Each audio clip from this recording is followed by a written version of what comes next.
សន្យាឲ្យបងចាំ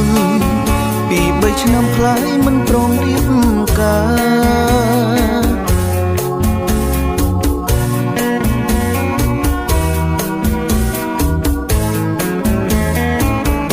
កាលឌីប្លូមបងខំអូស្រាប់តែបងតថាចាំបាក់អូ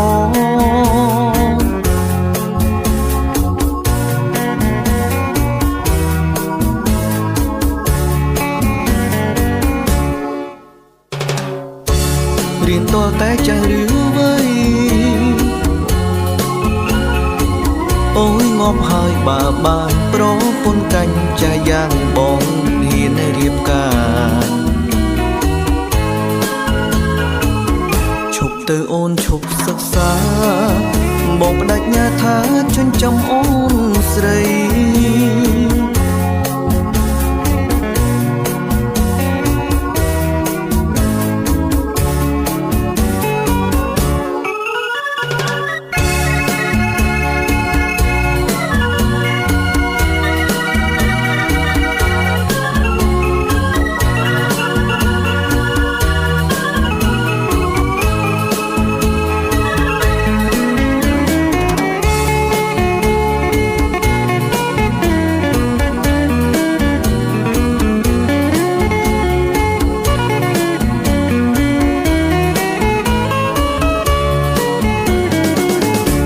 សន្យាឲ្យបងចាំ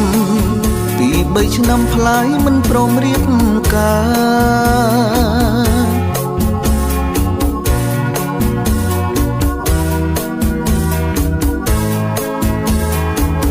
កាលឌីប្លូមបងខំអូស្រាប់តែបងតថាចាំបាំងអូ